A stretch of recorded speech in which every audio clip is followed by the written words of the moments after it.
다시 그럼 타이틀부터. 타이틀에서 영역의 높이를 300 했어요. 그 다음 디자인에선 직접 등록을 눌러요. 그래서 파일 등록 눌러보세요.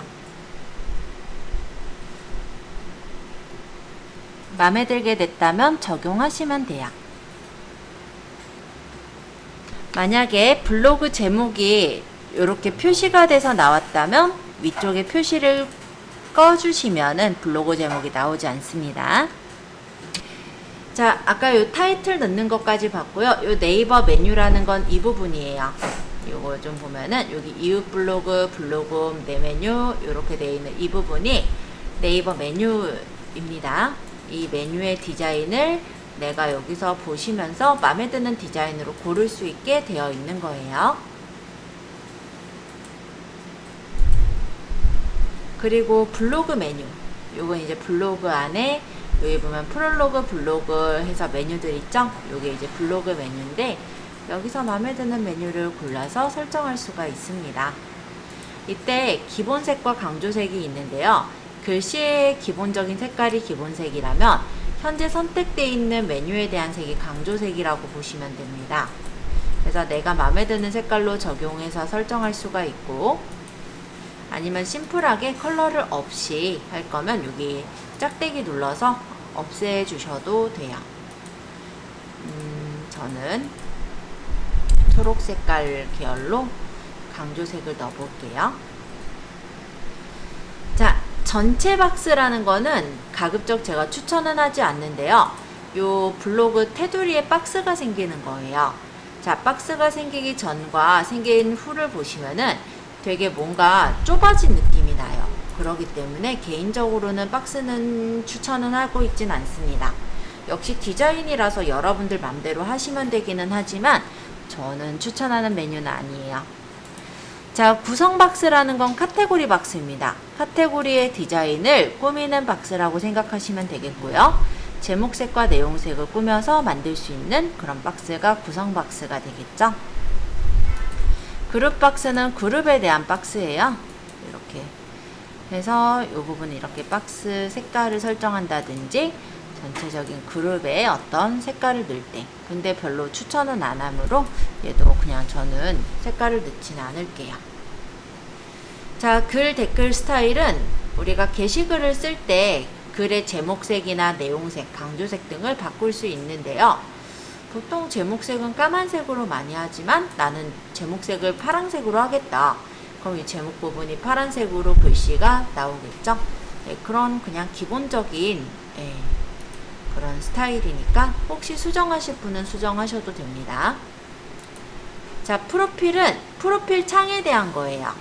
그래서 이 부분 프로필 창을 내가 어떻게 디자인을 해서 올릴 것인지 이 부분에 대한 내용인데요. 역시 이것도 디자인을 여러분들이 어떻게 하시냐에 따른 부분이기 때문에 편하게 마음에 드는 대로 설정하시면 될 것 같아요. 이 블로그 로고죠. 위젯. 그리고 이제 날씨나 시계, 아까 저번에 우리가 위젯 켜놓으세요 라고 했던 거 몇 가지 있었을 건데 마음에 드시는 것들을 켰을 거예요. 그 모양의 디자인을 꾸밀 수가 있는 거예요. 그래서 예를 들어 시계나 날씨에 대한 위젯을 제가 켰을 때 디자인을 나는 이렇게 나오게 하고 싶다 하면은 내가 원하는 디자인으로 세팅해서 맞춰주시면 됩니다.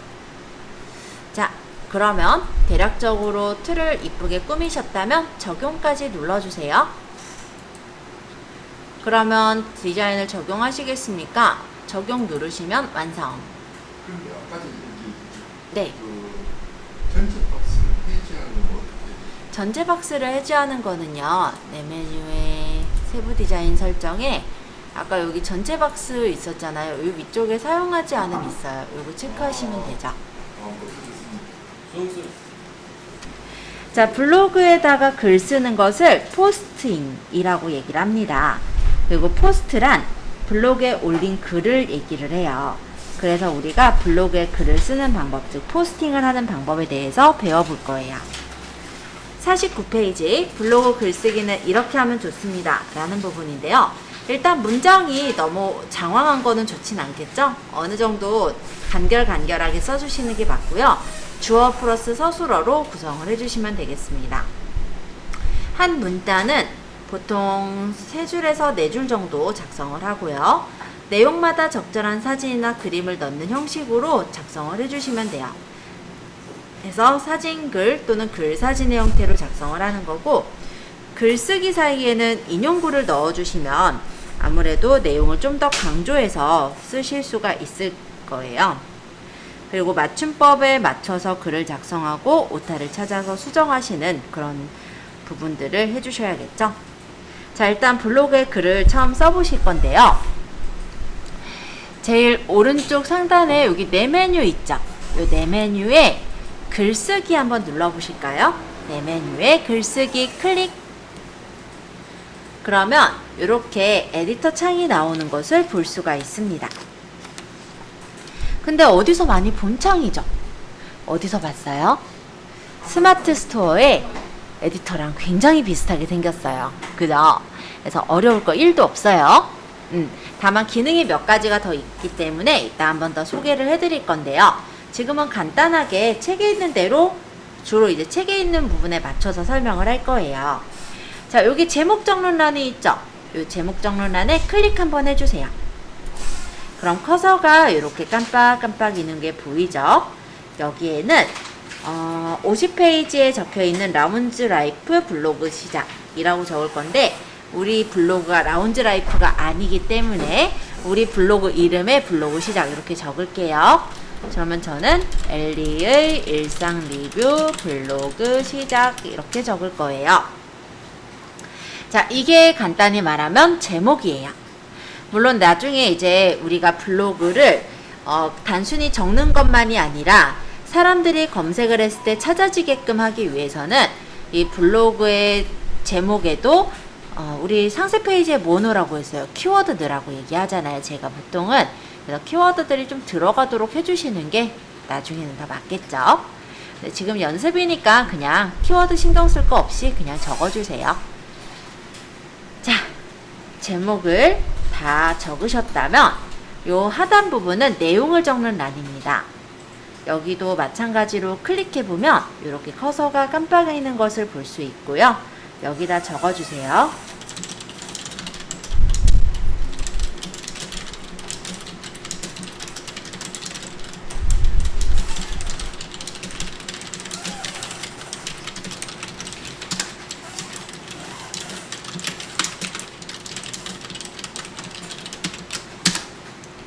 이렇게 적었습니다. 자, 오른쪽 위에 보시면 발행이라는 녹색 버튼이 있습니다.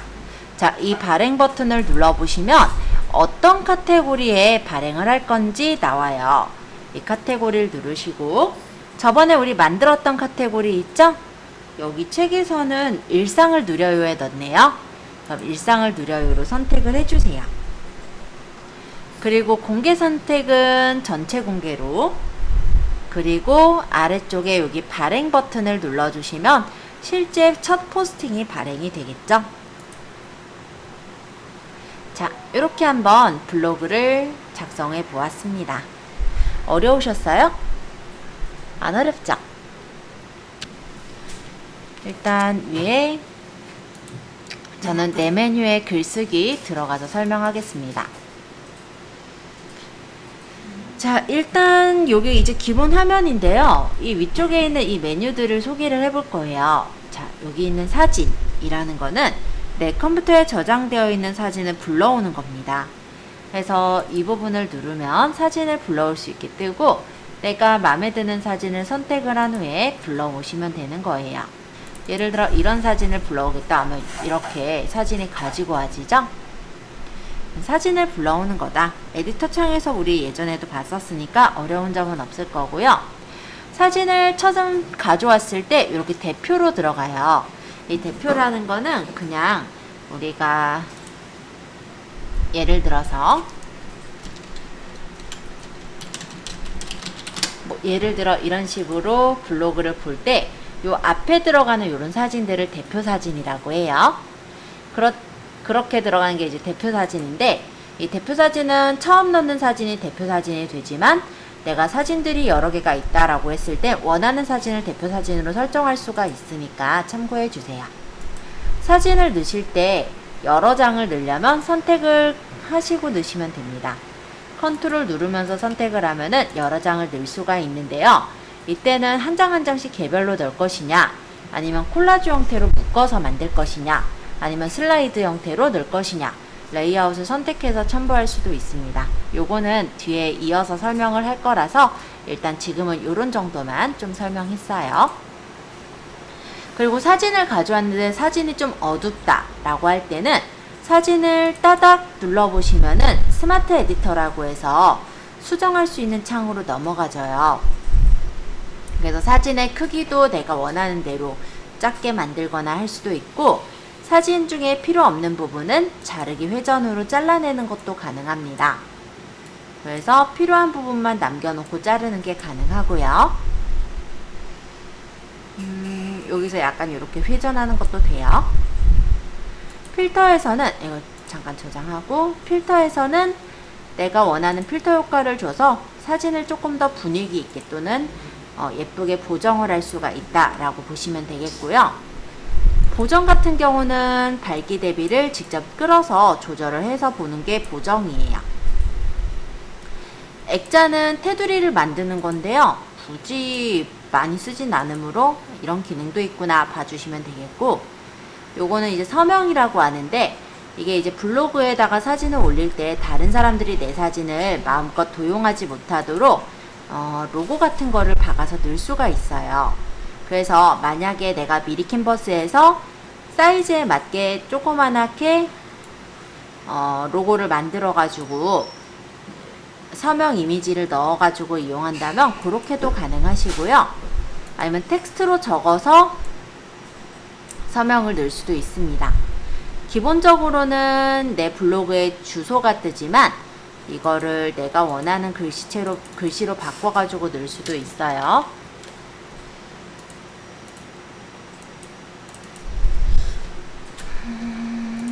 여기서 해야지.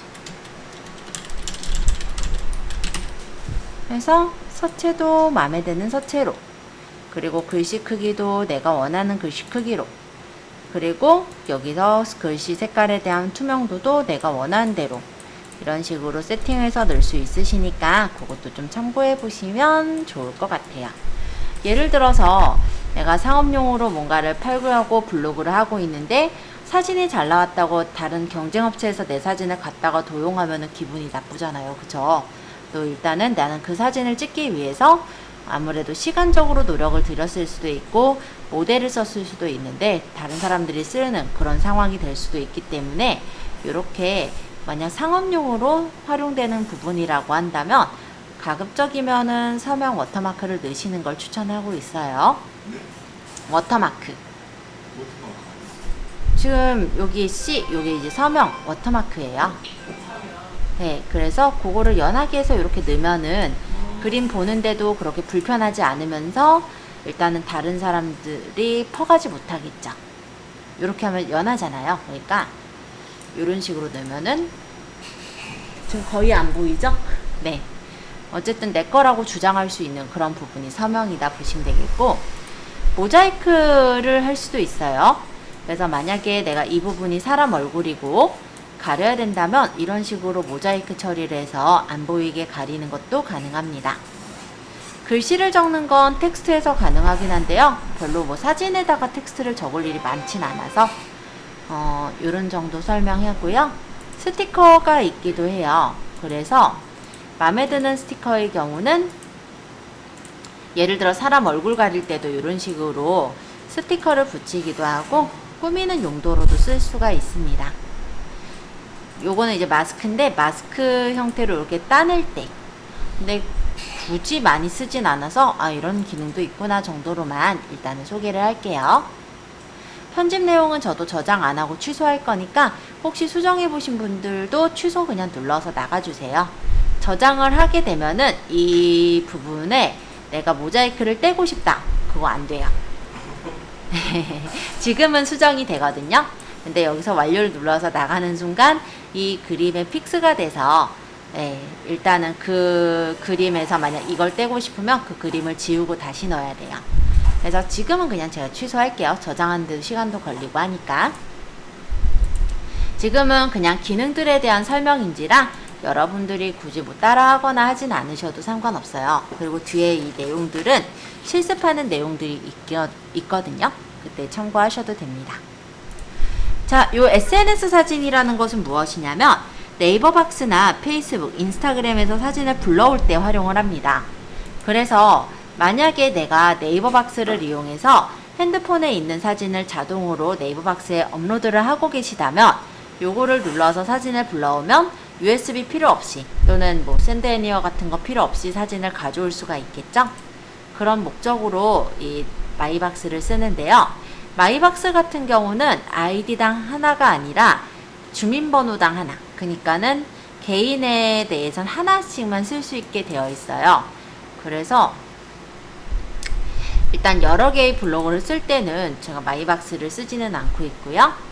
페이스북이나 인스타그램도 연동해서 쓸 수는 있더라 정도로만 설명할게요. 물론 그냥은 안 되고 여기서 이제 눌러보면은 이렇게 연결을 하려면 연동을 통해서 계정 전환해서 이렇게, 그래서 별로 요거는 연결해서 쓰지는 않습니다. 자, 세 번째 동영상인데요. 동영상을 추가할 수가 있어요. 한번 제가 여기를 눌러보면은 이렇게 뜨는데, 동영상은 최대 10개까지 올릴 수 있고 파일의 용량은 8GB 420분까지 업로드가 가능하도록 되어 있습니다. 그래서 내가 실제 이 블로그를 쓰면서 영상을 올려주고 싶을 때는 얼마든지 용량 시간이 충분하거든요. 8기가면 영화 한 편이에요. 그죠? 그런 것도 충분히 올릴 수 있어요. 8기가 한 편이 뭐야? 한 영화 2편 정도? 2편 좀 안 되나? 그 정도 사이즈니까 엄청 큰 동영상도 올릴 수 있더라 정도로 보시면 될 것 같아요. 나중에 동영상 올려볼 거니까 이 정도만 소개하고, 스티커는 스티커를 삽입해서 글을 생동감 있게 표현합니다. 이렇게 눌러보면 여러가지 스티커들이 있는데요. 요건 제가 챌린지로 받은 스티커고, 이 뒤쪽에 있는 이 부분은 아마 여러분들도 있는 스티커일 거예요. 그래서 스티커에서는 이렇게 화살표 표시가 그려진 거는 애니메이션 스티커, 그러니까 움직이는 스티커인 거고, 화살표가 그려져 있지 않은 건 그냥 고정 스티커라고 보시면 돼요. 그래서 내가 마음에 드는 스티커를 고르면 이렇게 스티커가 들어가고요. 이 스티커를 클릭해 보면 스티커의 정렬 방식도 조절을 할 수가 있어요. 만약 이 스티커를 없애겠다 그럼 여기 쓰레기통 있죠? 요거 눌러서 버려버리면 스티커가 사라지기도 해요. 그래서 일단은 글과 사진만으로 넣었을 때 좀 삭막한 느낌이 나거든요. 그럴 때 이런 스티커를 중간중간에 넣게 되면 글을 훨씬 생동감 있게 표현해 줄 수가 있죠. 자, 이번에 5번 인용구입니다. 스티커 옆에 인용구인데요. 요거는 강조하거나 항목을 구분할 때 사용을 해요. 뭐 따옴표나 버티컬 라인 등의 다양한 모양들이 있고, 해당 모양을 누르면 이렇게 설정이 되죠. 여기다 이제 내용을 적어서 만드는 게 인용구라고 보시면 돼요. 그래서 강조를 할 때 활용하시면 괜찮으실 것 같습니다. 자, 그러면 구분선은 여러가지 구분선 모양들이 있는데요. 마음에 드는 구분선을 누르면 이렇게 구분선이 나와요. 구분선 같은 경우는 포스팅 글이 길 때 중간중간에 구분을 지어줄 때 구분선을 활용하시면 괜찮아요. 자, 그 다음에 장소의 경우는 오프라인 업체에 대해선 장소가 좀 필수적일 수 있는데요. 내가 어디 만약에 놀러 가거나 했을 때 장소를 남기려면 이 장소 태그를 눌러서 설정할 수가 있어요. 예를 들어 장소명을 제가 한일 컴퓨터 학원을 쳐볼게요. 그러면 학원의 위치가 이렇게 보이고, 추가를 누르면, 그리고 확인을 누르면 이렇게 표시가 된 채로 나오게 되죠.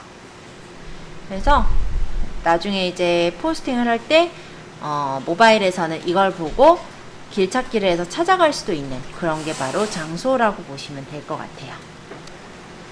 예를 들어서 여러분들이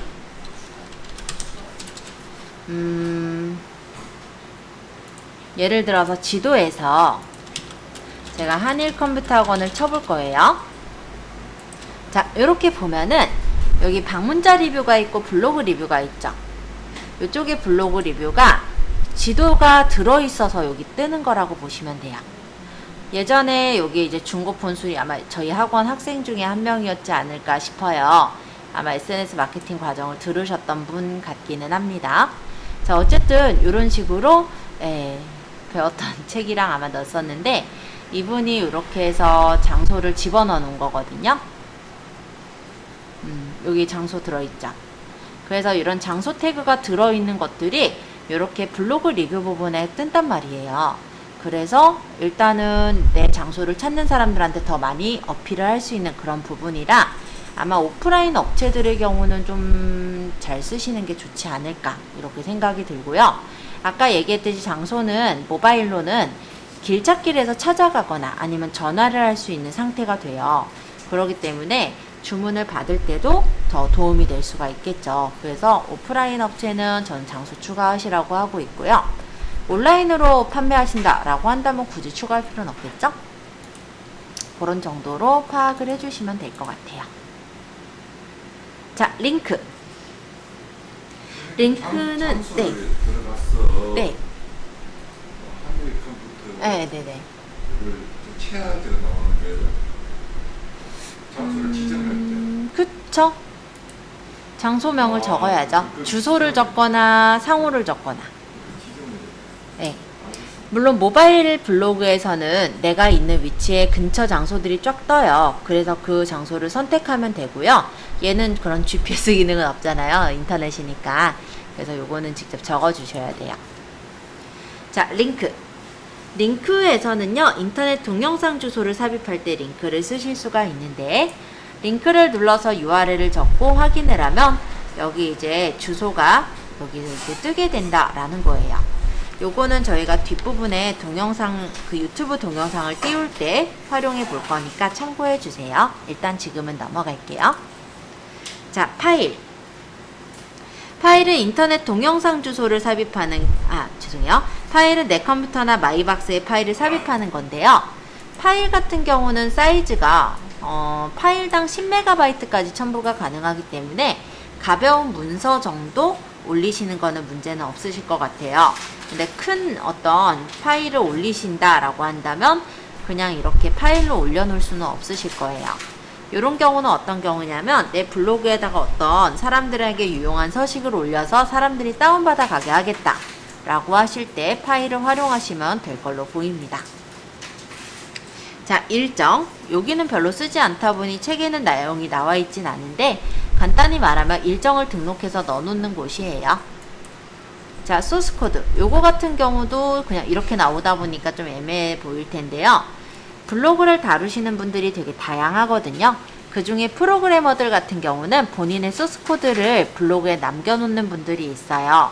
그러면 그거를 보기 쉽게끔 만들어서 보여주는 게 바로 소스코드라고 보시면 돼요. 그래서 소스코드에 적었다 해서 코딩이 실행이 되거나 이런 건 아니고 그냥 좀 예쁘게 보이게 하는 그런 요소다라고 생각하시면 됩니다.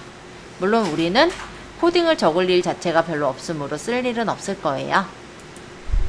자, 그 다음 표. 표는 표를 만드는 건데요. 여기 중간중간에 플러스를 누르면 이렇게 펼쳐져서 이렇게 더 나오고 범위를 잡아서 내가 합치고 싶다면 병합을 해서 합치는 것도 가능합니다. 그래서 표를 내가 디자인해서 꾸밀 수 있도록 되어 있고요. 색깔도 범위 잡아서 색깔을 내가 원하는 대로 넣을 수가 있으시니까 만약에 내가 어떤 일정 표를 표로 만들어 가지고 내 블로그에 띄우겠다. 그렇다면 아마 그땐 활용할 수 있으실 것 같아요. 자, 수식. 진짜로 안 쓰시는 기능일 것 같은데 혹시 이 중에 수학 선생님이 있으시다면은 이런 기호들 쓰지 않을까요? 글쎄요, 저 리미트나 이런 기호들을 안 쓴 지가 너무나도 오래된 것 같은데 만약에 수학 선생님이 블로그를 하신다면 필요한 기호들이긴 하겠죠? 넘어갈게요. 자, 이쪽에 있는 메뉴들은 모두 설명을 드렸습니다. 그러면 이 밑에 있는 이 부분은 무엇이라고 하냐면 간단히 말하면 서식 도구 상자예요.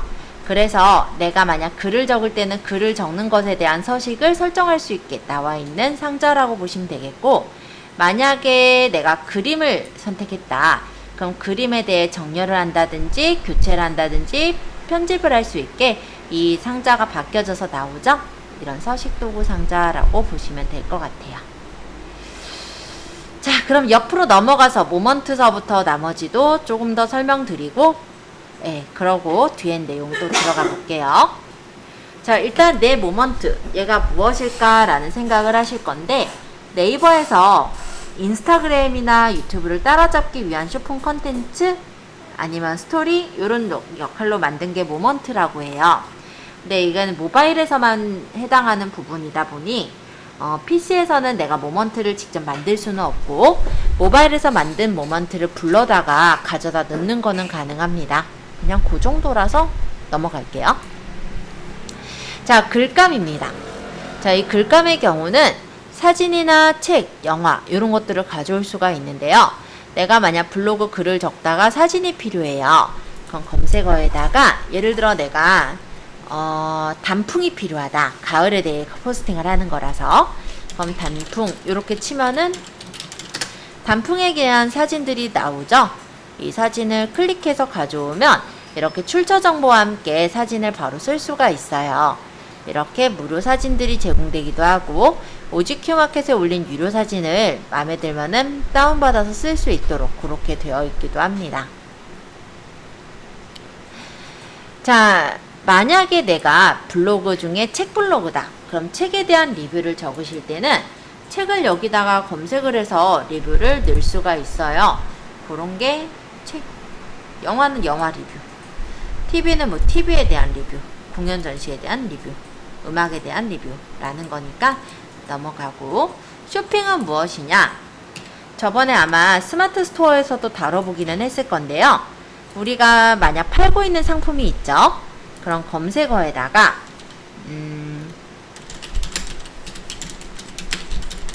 만약에 내 상품을 쳐보면 해당 상품이 나올 거예요. 그러면 만약에 내가 이 상품을 지금 파는 중이라 이거를 내가 띄워서 팔겠다라고 한다면 눌러서 이렇게 가져올 수 있는 게 글감 중에 쇼핑이라는 부분이죠. 뉴스도 가져올 수는 있어요. 자, 글감까지 설명드렸고, 라이브러리. 라이브러리는 내가 여기다 사진을 넣으면 사진이 이 라이브러리 안에 들어가 있어요. 그래서 이걸 대표로 하겠다면 대표를 이렇게 바꿀 수도 있고, 내가 잘못 지운 걸 다시 불러와서 꺼내서 가져다 쓸 수도 있고, 그런 게 라이브러리라고 보시면 돼요. 템플릿은 간단히 말하면 우리 미리캔버스에서 템플릿도 간단히 틀 같은 거였잖아요. 그래서 템플릿을 먼저 선택하고 내용을 수정을 해야지, 내용을 적고 나서 템플릿을 적용하려면 사라졌던 걸 본 적이 있었죠. 이 지금 블로그에서의 템플릿도 마찬가지예요. 그래서 템플릿의 이 추천 템플릿은 네이버에서 디자인들을 다 만들어 놓은 거예요. 그래서 이렇게 이쁘게 디자인을 해 놓은 거를 내가 가져다 쓸 거면 클릭해서 글을 쓰시기 시작하면 되는 거고, 지금 만들어진 데 적용한다는 안 돼요. 참고해 주세요. 만약에 내가 이 순위라는 템플릿이 마음에 들어서 눌러보면은 이렇게 나와요. 작성 중인 내용을 임시 저장하고 선택한 문서를 불러오시겠습니까? 그래서 확인을 누르면 얘가 이제 임시 저장이 돼버리고 순위가 이렇게 불러와져서 템플릿이 나오는 거예요. 그럼 여기서 이제 내용을 내가 마음에 드는 내용으로 이제 바꿔가면서 쓰는 게 템플릿이라는 거고요. 템플릿에는 추천 템플릿과 부분 템플릿, 내 템플릿이 있어요.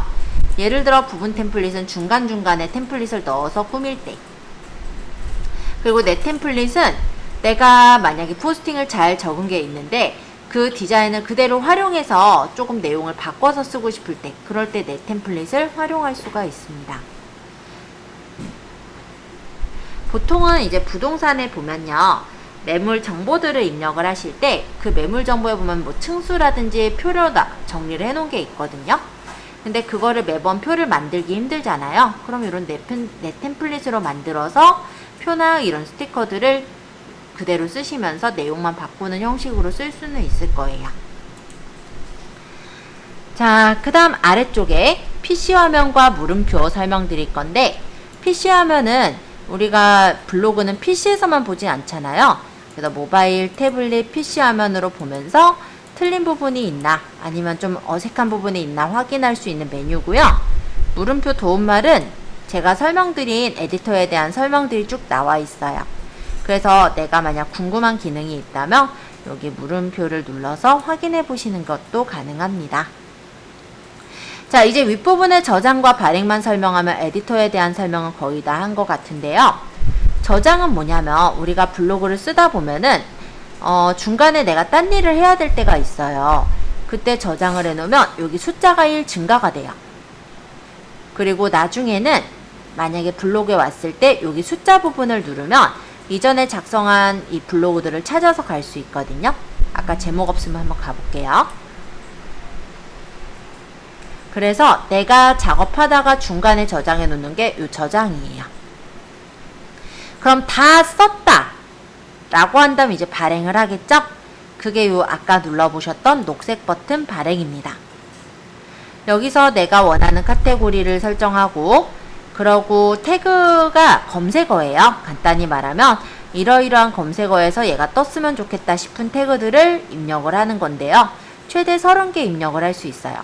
이 태그 같은 경우 약간 오해를 할까봐 말씀을 드리자면, 블로그에 포스팅한 내용에 관련된 태그를 넣으셔야지, 예를 들어 블로그는 예를 들어서 어디 놀러간 내용인데 예를 들어 나는 우산 팔고 싶다고 여기다 막 우산 적고 이러면 안 돼요.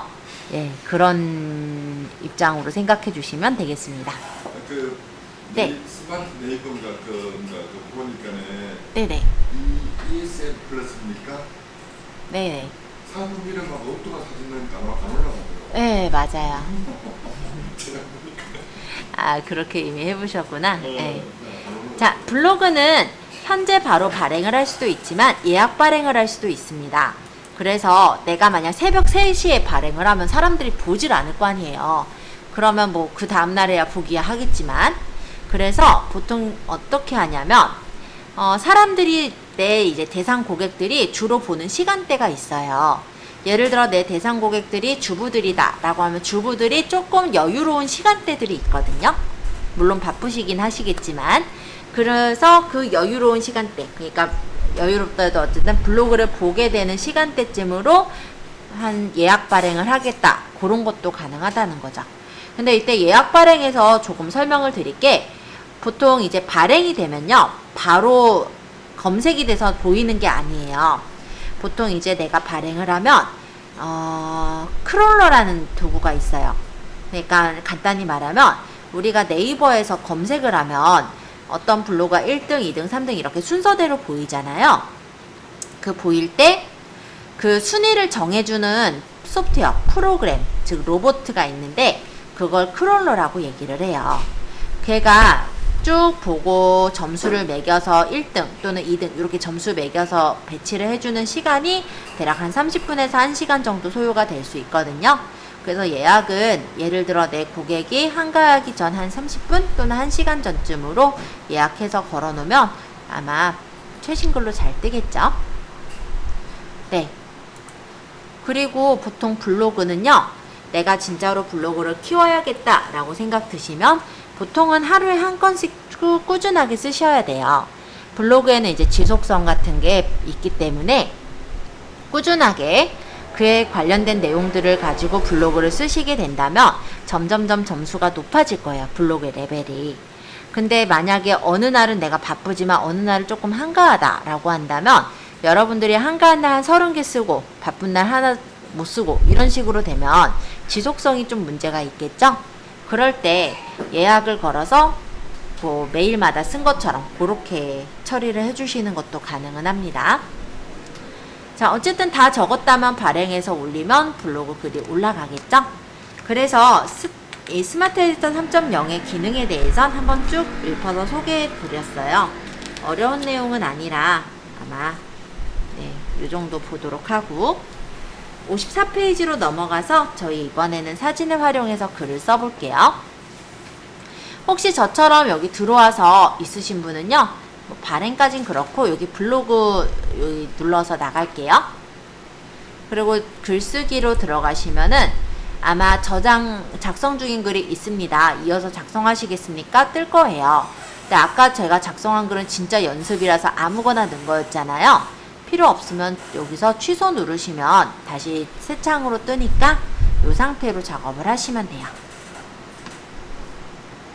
자, 그럼 새 창 다 띄워주셨는지 확인하고 54페이지에 있는 대추의 효능에 대해 알아봅시다. 요거 한번 적어볼게요. 자, 제목부터 적어볼 건데요. 54페이지 2번에 대추의 효능에 대해 알아봅시다. 저도 그대로 똑같이 적을 건데 뭐 토시를 좀 바꿔서 적든 그건 상관없어요.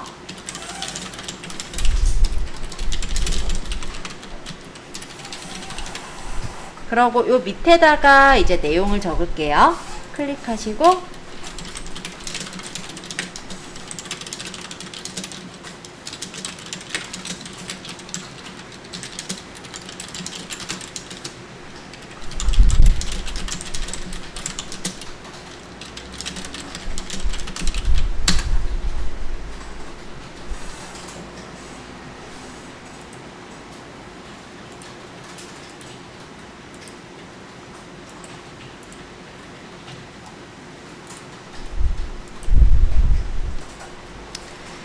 자, 여기까지 적으셨다면 이 밑에다가는 사진을 넣어볼 건데요.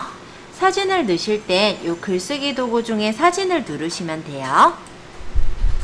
그러면 업로드할 사진을 선택하는 창이 뜨는데요.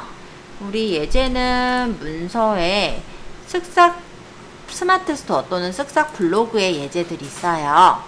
그래서 여기 있는 건강 1번을 열기에서 넣을게요. 그럼 사진이 불러와지겠죠?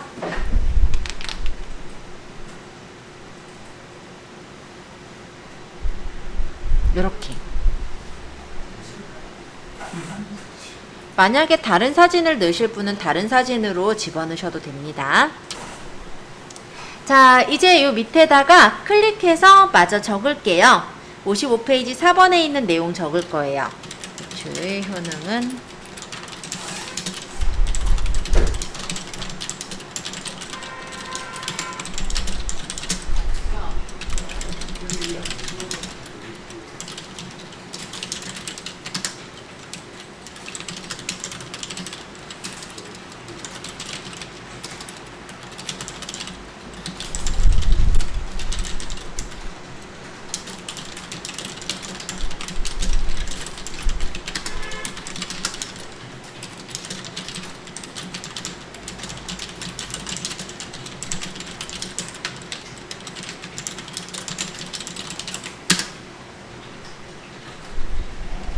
다시 요 위쪽에 사진을 눌러서 업로드할 사진을 골라주세요. 이번에 사진은 뭐 같아요? 저는 건강 3번 같아서 이걸로 누를게요. 열기. 그러면 이렇게 사진이 들어가지겠죠?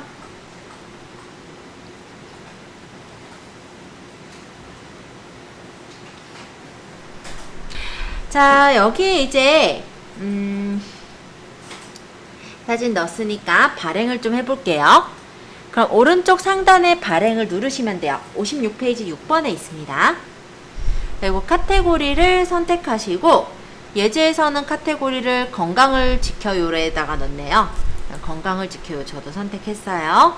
발행 설정에 공감어용 체크해 놓으시고 요 태그 편집에다가는 이 관련된 지금 블로그 포스팅과 관련된 태그를 적어야죠.